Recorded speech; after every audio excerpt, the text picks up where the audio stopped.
Queremos cumprimentar a querida e amada igreja com a paz do Senhor, amém? Podeis assentar. Nossa saudação à pastora Josi, na pessoa dela, todos os obreiros da casa do Senhor. Deixar aqui registrado o nosso abraço, pastor Márcio, que nos convidou para estarmos aqui ministrando uma palavra para a noiva do Cordeiro. Para nós sempre é uma alegria retornar a esta casa. Sempre é uma alegria rever tantos rostos conhecidos, de irmãos que nós aprendemos a amar, de irmãos que nós aprendemos a respeitar, de irmãos que para nós são mais do que pessoas, mas sim grandes amigos, servos de Deus. Por isso, nós louvamos a Deus por estarmos mais uma vez aqui.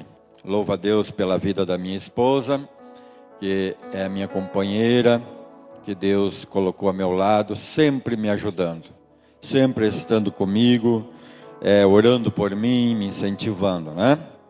Nós voltamos à vida de recém-casado, estamos os dois sozinhos, né? Nosso menino resolveu ir embora para o Mato Grosso, para os irmãos que nos conhecem, e aí estamos aí, andando para cá e para lá, e fazendo a obra de Deus, e temos certeza de que Deus, Ele é conosco. Abra a tua Bíblia no Evangelho de João, capítulo 3, verso 16 e 17. Um texto muito conhecido aos leitores da Bíblia, mas é um dos versículos que eu mais amo na palavra de Deus.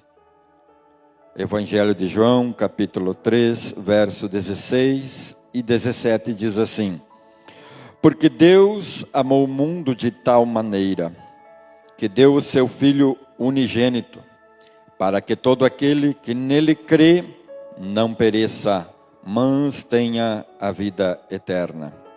Porque Deus enviou seu Filho ao mundo, não para que condenasse o mundo, mas para que o mundo fosse salvo por ele.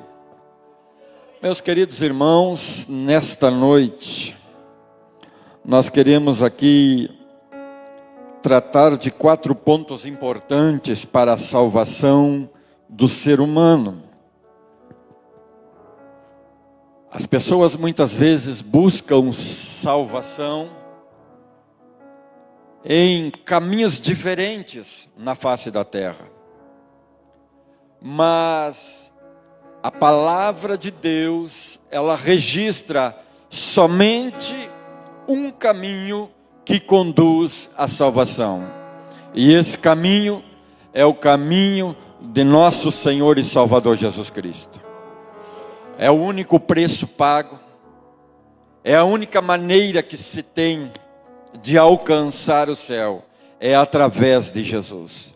Você pode fazer tudo nessa vida, você pode dar o seu próprio corpo, como diz a palavra, para ser queimado, de nada adianta, só um preço, e esse é o único, que é a cruz de Cristo, o único preço pago por mim e por você.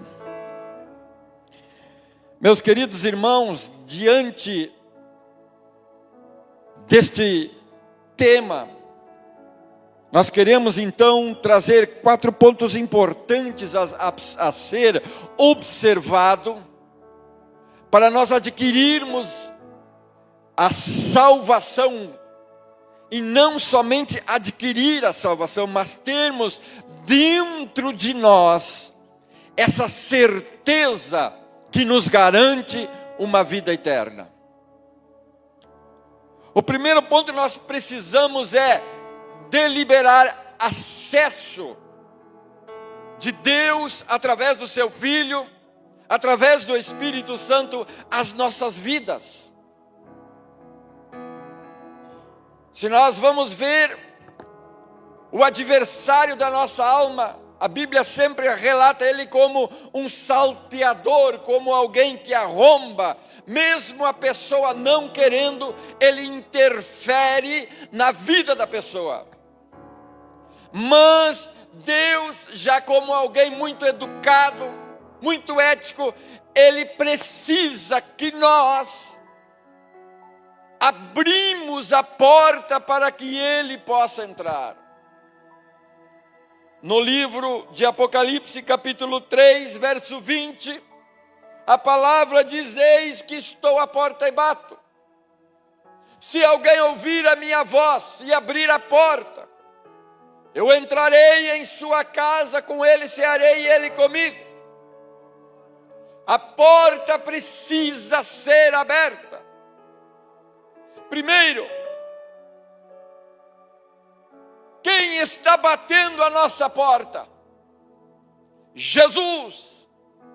De que forma, irmão, eu vou entender que Ele está batendo a porta? Através da palavra pregada. Porque se nós não estivermos dispostos a ouvir a palavra pregada, assuntar, como podemos dizer, ou se alimentar dela, a ponto que ela começa a fazer efeito na nossa vida, nós saímos deste culto, desta reunião, como alguém que nada ouviu e nada sentiu. Nós precisamos, em primeiro lugar, abrir o nosso coração, abrir a porta, para que Deus fale na nossa vida. Quantas vezes a palavra é pregada e muitas vezes nós achamos que não foi exatamente aquilo que nós desejássemos ouvir naquele dia, mas Deus, usando os seus servos, Ele bateu a nossa porta. Aleluia. Nós precisamos abrir a porta. Então Ele entra. Porque todo aquele que nele crer, nós precisamos crer para ser salvo. Se nós não crer, se nós não acreditar, de nada adianta. Quantas vezes você vê pessoas que se dizem ateu? Esse dia, é uma pessoa muito bem conhecida dos meios aí, da mídia, e ele se intitula ateu. Ele diz que não existe, ele é um cientista, algo dessa parte, desta linhagem. E nessa entrevista, nesse podcast, a pessoa que estava ali entrevistando ele disse que o que ele pensava de Deus, ele disse: eu não acredito em Deus. Eu não acredito. Não existe evidências que eu possa acreditar nos meus estudos que Deus existe. E aquela pessoa então faz uma pergunta para ele. E diz: mas e se você estiver voando em um avião? E esse avião começar a cair e o piloto dizer: vamos nos preparar e nos encontramos do outro lado. O que você faria? Diz ele: aí com certeza eu procuraria gritar: se existe Deus, meu Deus, me ajude. O maior ateu intitulado das redes sociais, com todo o seu conhecimento, mesmo em apuros, ele confessa diante das câmeras que pode haver um Deus. Aleluia. Por isso a importância de nós abrir. Aquele homem, ele tem uma razão, que ele pode fechar a porta e dizer que Deus não existe, como ele pode abrir o seu coração e então acreditar que Deus existe. Assim somos nós, irmãos, irmãs, visitantes essa noite. se nós abrir o nosso coração e acreditar que realmente Deus pode mudar a nossa vida, eu tenho certeza absoluta que você vai sair daqui diferente essa noite. Aleluia, porque o que Ele mais quer é só uma porta aberta. O que Ele mais quer é só um coração predisposto, dizendo: Senhor, entra em mim, muda a minha história. Aleluia. A segunda parte que nós precisamos rever ao longo da nossa caminhada é retornar ao primeiro amor. A igreja de Éfeso tinha esse grande problema, aonde, quando João escrevia as cartas do Apocalipse, e ele escrevia a igreja de Éfeso, lá no livro de Apocalipse 2, capítulo 5, e dizia assim: eu tenho, porém, contra ti, que deixaste o teu primeiro amor. Meus queridos irmãos,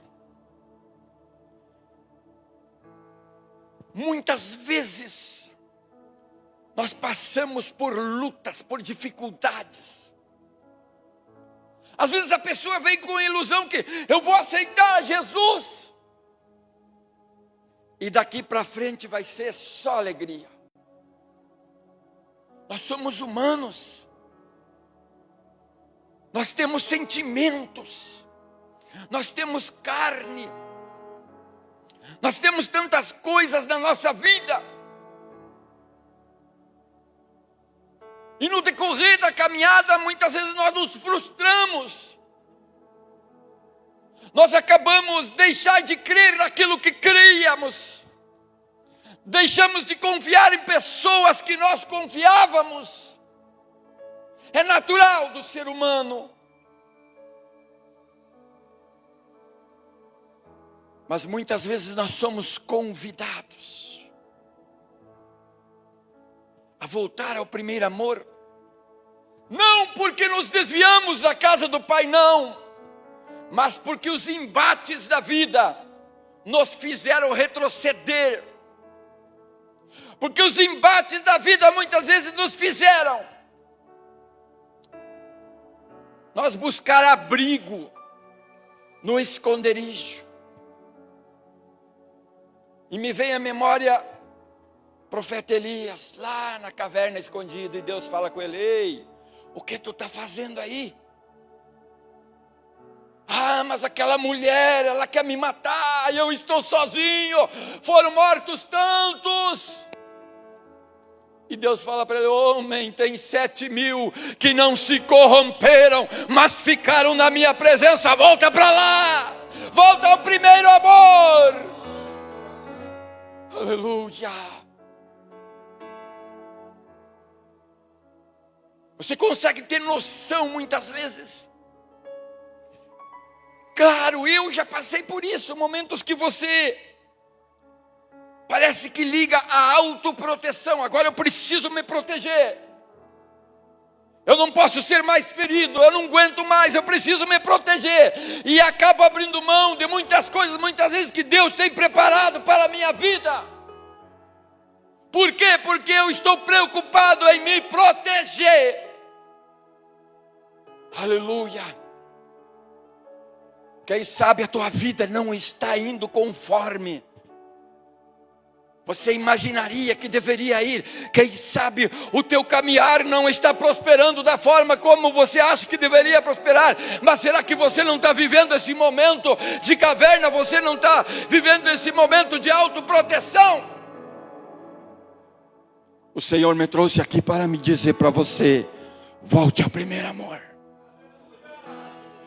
Eu me lembro bem que quando nós nos convertemos, voltamos ali e começamos a nos envolver na obra.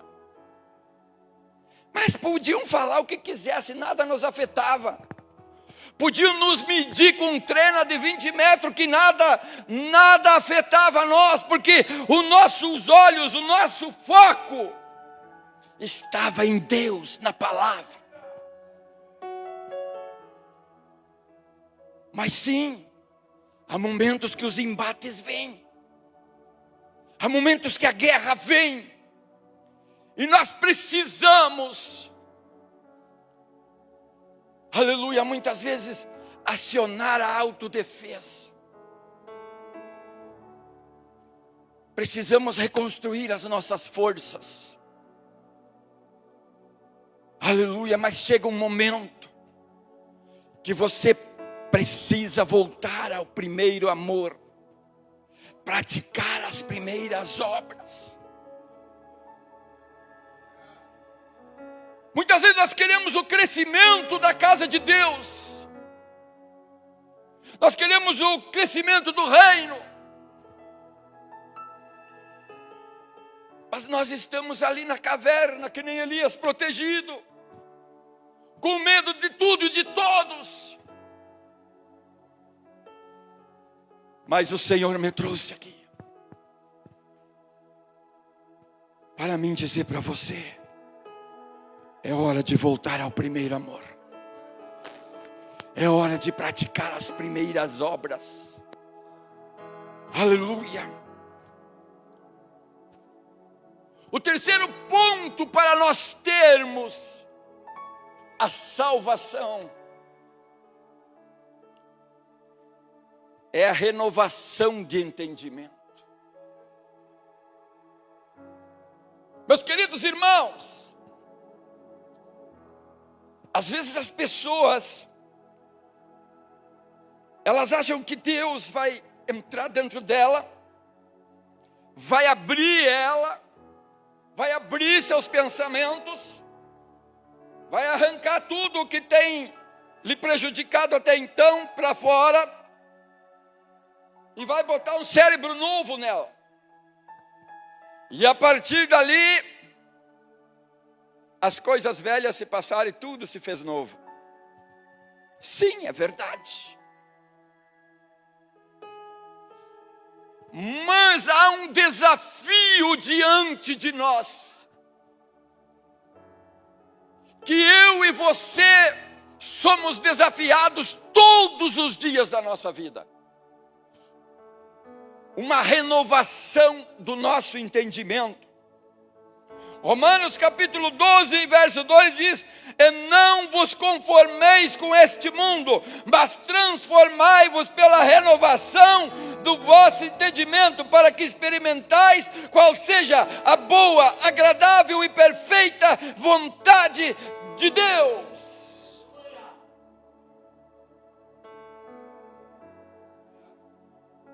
A salvação, ela começa aqui. Mudança de pensamento. Eu atendi uma congregação e ali tinha um irmão muito irado. Meia palavra bastava. Ele se irava muito fácil. E quando o obreiro, o pastor, ia aconselhar ele, ele ficava mais irado ainda. E aí era um dia de visitas, eu costumava sempre no sábado à tarde passar meia hora na casa de cada irmão, visitando, vendo o que falta, o que precisa, como está. E uma daquelas visitas, ele começa a chorar e disse: irmão, eu tive um sonho essa noite. Eu tive um sonho que eu morri e fui para o céu, mas a porta era estreita. Só que eu fui para o céu com uma mochila, uma bagagem muito grande. E eu queria entrar, mas a bagagem não me deixava eu entrar no céu. E então, pastor, o anjo olhou para mim e disse: ou você larga a bagagem e entra no céu, ou você sai, porque a fila está aumentando. E ele disse: eu sei que a minha bagagem é a ira. E essa ira tem me incomodado ao longo da minha existência. E eu preciso mudar esse tipo de comportamento. Para nós parece que foi um milagre. Agora o nosso irmão, que era tão irado, tudo incomodava, começa a trabalhar a sua mente através de um sonho que Deus tinha falado ao seu coração. E ela de Deus, porque pouquíssimos anos depois, ele estava lascando lenha e infartou.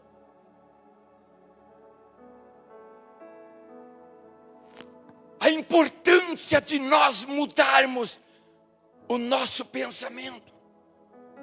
Quem sabe você pode dizer, não, mas eu já mudei, eu sou tantos anos da igreja, não tem problema. Mas há pessoas que precisam começar a trabalhar os seus desejos, os seus pensamentos, as suas atitudes. É um princípio da salvação.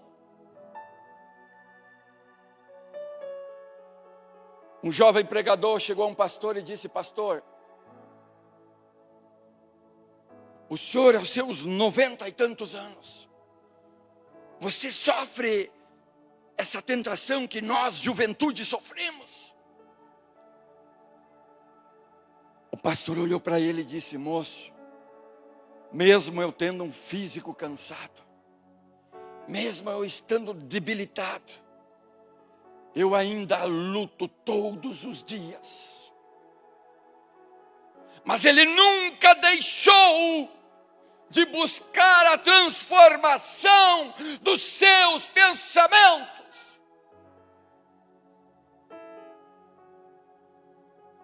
Quem sabe você precisa essa noite começar um novo processo na tua vida. Mudança. Só que tem alguém muito importante, que Ele sempre está conosco. Deus, Ele é tão bom que Ele proveu o seu Filho para morrer na cruz do Calvário, para que nós tivéssemos salvação. Mas agora o seu Filho, vendo que depois de ressuscitado, os seus dias estavam findando o seu ministério na terra, Ele fez uma promessa: não vou deixar ninguém de vocês órfãos, ninguém. Eu vou rogar ao Pai que vos envie o Espírito Santo Consolador, para estar convosco todos os dias, até a consumação dos séculos. Aleluia! O quarto ponto que o salvo precisa observar, ele precisa ser cheio do Espírito Santo.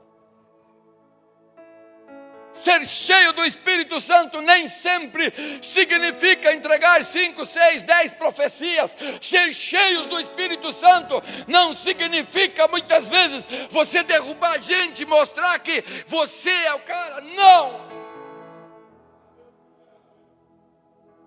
Ser cheio do Espírito Santo, você precisa frutificar. A maior evidência de um pé de laranjeira para dizer que ela é boa, ela precisa dar frutos, e esses frutos devem fazer bem ao nosso paladar. A maior evidência de um cristão ser cheio do Espírito Santo, ele precisa dar frutos, e esses frutos precisam fazer bem às pessoas que nos rodeiam. Aleluia!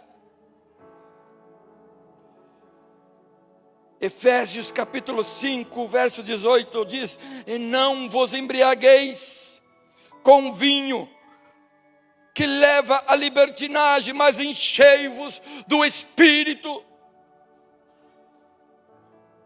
A função do Espírito Santo, ela é tão grande.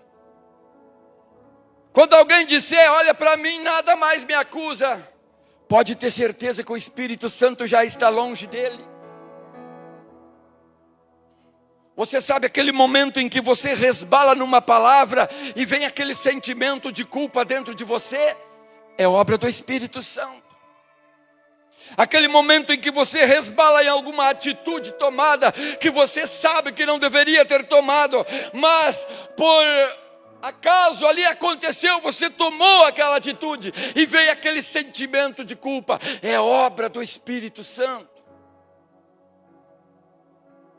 Você sabe muito bem que aquele momento em que muitas vezes você cai em algum pecado, e esse pecado começa a te acusar, e aquela dor, aquele arrependimento bate à tua porta. Esse arrependimento é a obra do Espírito Santo. Aleluia. E para que Ele faça essa obra na nossa vida, nós precisamos ter Ele dentro de nós. Paulo, ele faz uma oração, e aqui concluindo, em Efésios capítulo 3, do verso 16 ao 19, ele diz assim: oro para que, segundo as riquezas da sua glória, vos conceda que sejais fortalecidos com poder pelo seu Espírito no homem interior, para que Cristo habite pela fé no vosso coração. E oro para que, estando arraigados e fundados em amor, possais perfeitamente compreender com todos os santos qual seja a largura, o comprimento e a altura e a profundidade, e conhecer o amor de Cristo, que excede todo entendimento, para que sejais cheios de toda a plenitude de Deus. Aleluia.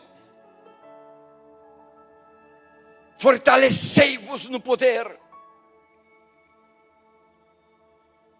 para que Cristo habite em vós. Aleluia. É muito importante, irmãos, nós abrir o nosso coração. Aleluia. E deixar que Cristo habite em nós. Te coloque de pé essa noite.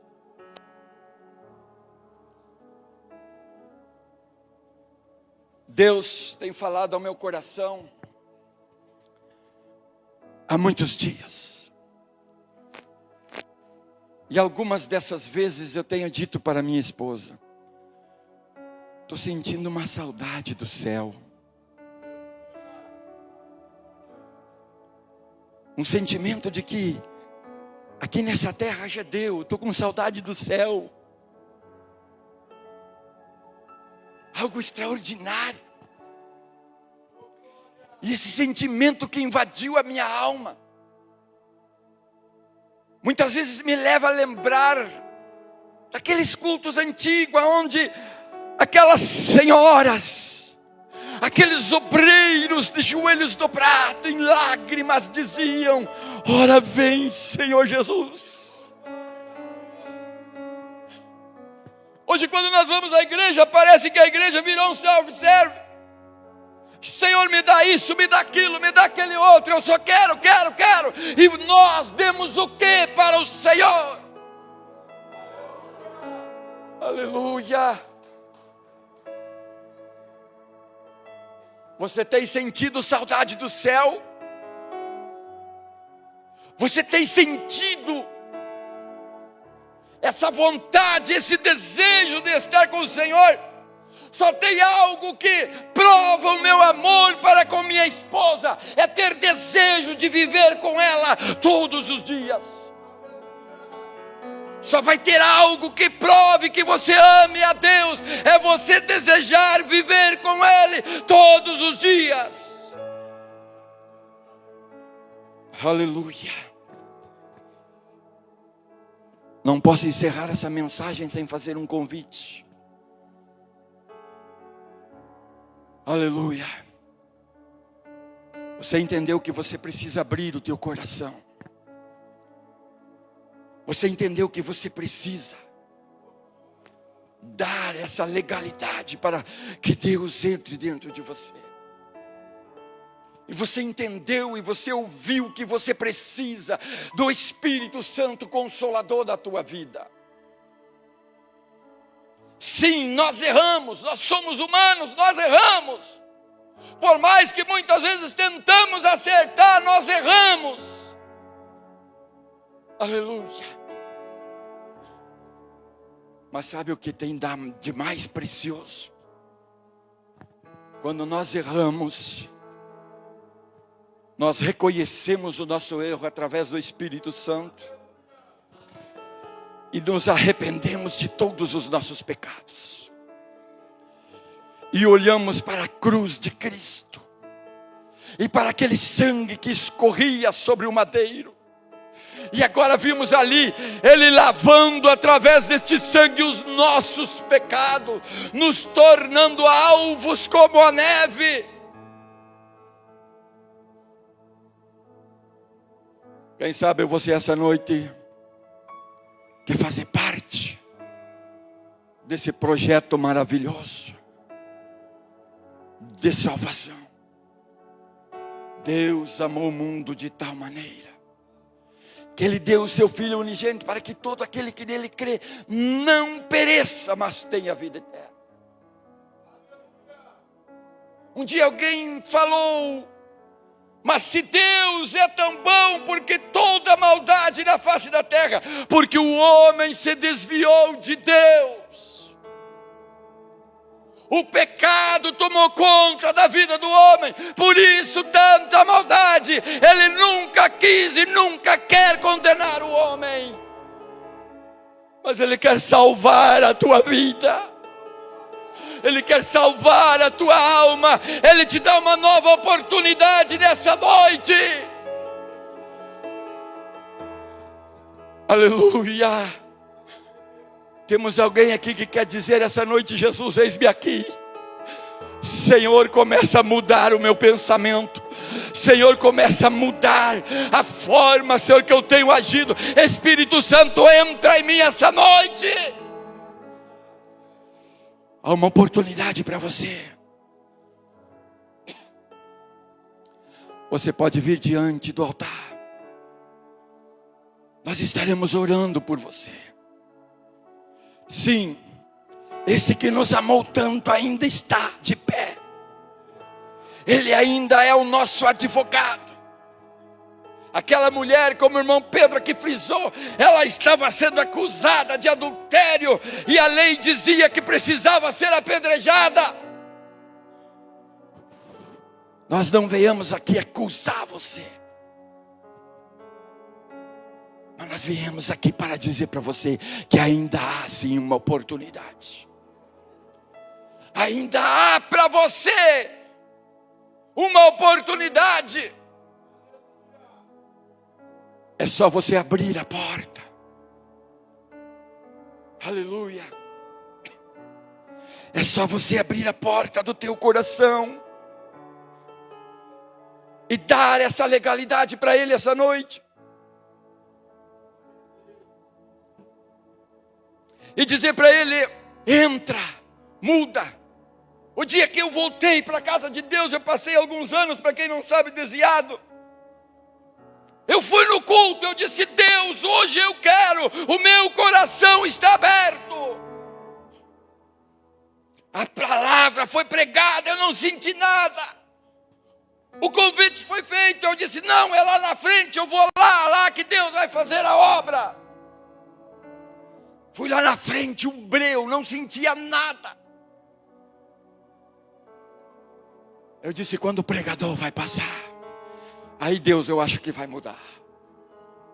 O pregador passou rápido, orando, que nem vi quando ele passou.